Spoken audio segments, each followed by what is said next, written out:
Ladies and gentlemen, it's my pleasure to introduce the next speaker on our agenda. He's really a chemical engineer who was a leader of not only of his company, but really a leader of the chemical industry. And that is, as is indicated, Paul Oreffice. Paul spent his entire career with Dow, but is a remarkable story of success, really an American model. As is indicated in your program, he was born in Venice, arrived in this country at the age of 17, commenced studying at Purdue, learning English while he was going along, graduated in 49, had a stint in the military, and then started his career with the Dow Chemical Company, ending as chairman and CEO in the leadership position of that company for some 14 years.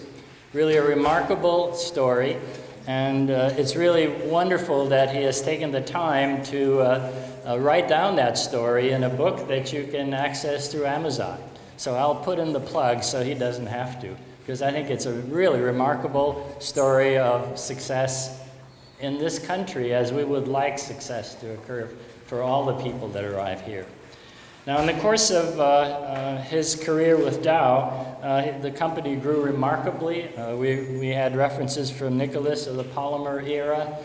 It was just a remarkable period of time of growth, and a number of Purdue alumni assisted him in that success, included Jim Shore here, and a number of others. I must admit that we also had significant help from Paul and his senior colleagues when this building needed to be funded. Indeed, this lecture hall is the Dow Lecture Hall, in case you haven't noticed on your way into the room here. It has contributions, of course, personally from Paul, from Joe Temple, from Bernie Butcher, from the Dow Corporation, and additional foundations that Paul was associated with.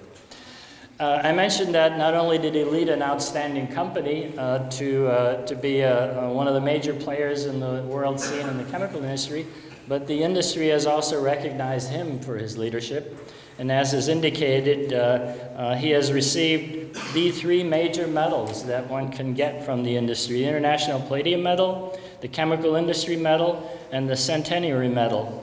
I believe he's the only one on record to have received all three of those. So it's truly a remarkable career of leadership and of giving back to the community and to Purdue.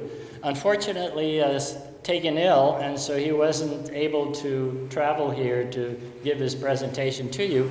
However, we will use some slick technology that Mike here will plug into so that he can at least communicate with you in that form. So please welcome our speaker, Paul Oreffice.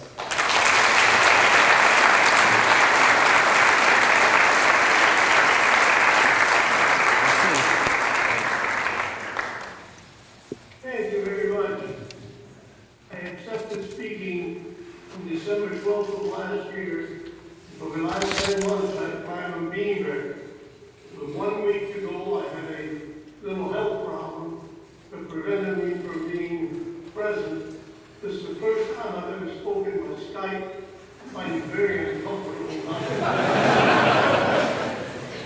And so when I moved my office, Scott said, I hope you can hear better than I heard some of you. It's been great way. I really want to have a short talk about what I think industry looks for in people and what Purdue Chemical Engineering has supplied and what it needs to continue to supply in the future. I came to Purdue as a very scared, very shy 17-year-old who spoke almost no English.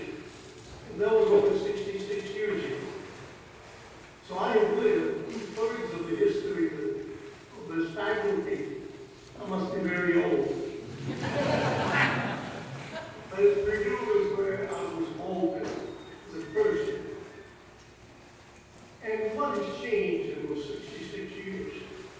In substance, of course, I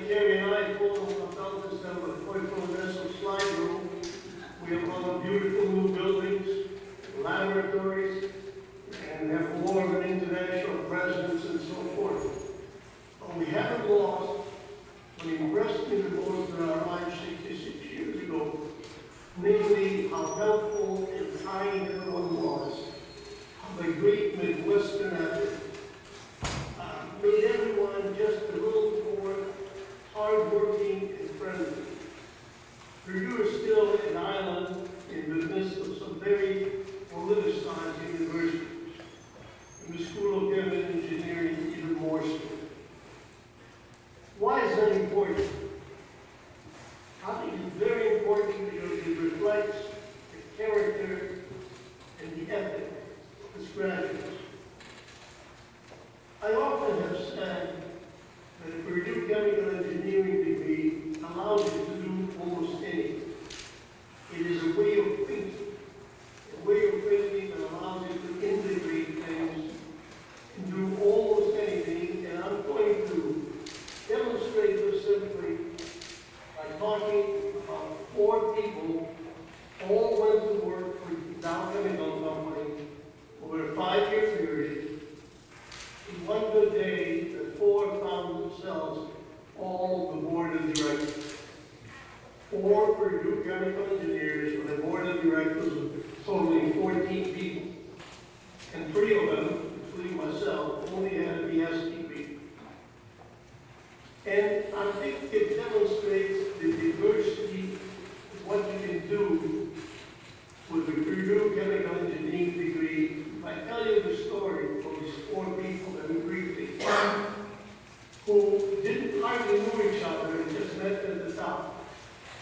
For instance, I didn't know any of them until I had been with a company for 13 years, because our career was a diversion. One, some of you may know some of these people, so I'll mention their names. Bernie Butcher, Joe Temple, and Dave Schoenstein. And of course, myself. One had a background in technical services development, in manufacturing, really perhaps a more conventional type of background for a chemical engineer. Eventually, he was to management at a foreign assignment. The second one had all of his career in sales and marketing. Not what you think is normal for a chemical engineer, but of course in a technical company like Dow, when you are needed in sales and marketing, you use your chemical engineering. The third one has background that range from marketing to R&D, some foreign assignments. Eventually, they all had product management. And one became the CEO of a pharmaceutical company. Another one was running the chemical part of our business worldwide. The third one was president of Dow Pacific. And I was the fourth. And when I graduated from Purdue, I thought that a chemical engineer would run the plant. That was my idea. So I went to work for drinking booze. And after all, a distillery is a lot of the same unit operations as in any chemical plant. You know, in addition to distillation, fermentation, evaporation, and so forth. I like to say that I went there because they had a very good program for young engineers. I really went there because it's the only job they offer. And after maybe a couple of years there, I knew that wasn't my bag. And by then I was drafted in the Army, spent a couple of years in the U.S. Army doing the Korean War. When I got out, I decided to try something better. I went to work at Dow as a sales trainee. I didn't know it from that part of the business at all. But it turned out that it was probably better for me than running plants. The point is, I think the chemical engineering degree allows you to do all these different things. And it can really alter your career path. In my case, after some domestic work, I did several years abroad and received the biggest break of life at age 28. Was asked to start a new company in Brazil.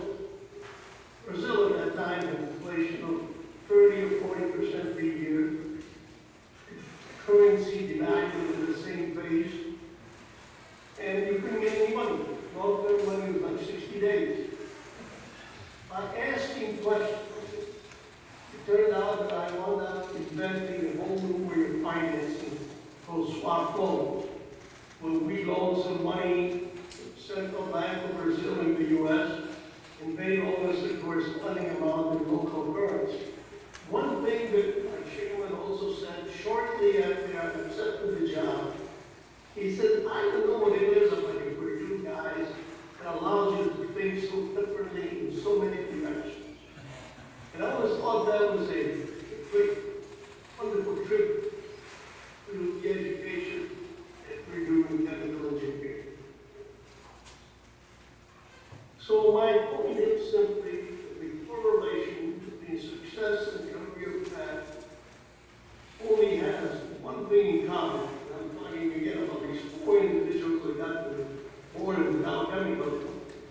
And the only common thing they have, aside from being hard workers, from being okay when necessary, even if inconvenient, the only thing they had in common was a degree in chemical engineering from Purdue University. And they could follow these career paths and be successful. So, when I look at this picture, I think the challenge for the school is to remain grounded in its basic principles and not give in to new trends to become more politically correct, if you will, and keep turning out people who are well-grounded and intellectually flexible. If you achieve that, you will continue to be premier school next 100 years. Thank you very much.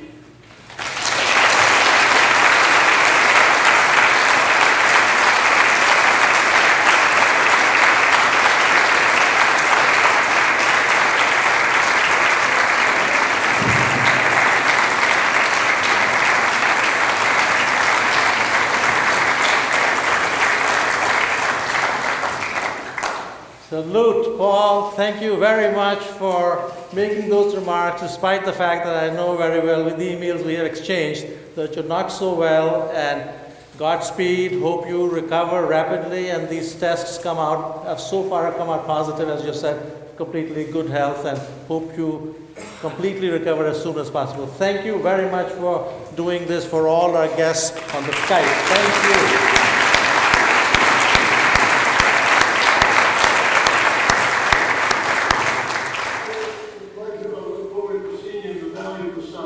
Yes, I'll be seeing you this winter, yeah, right.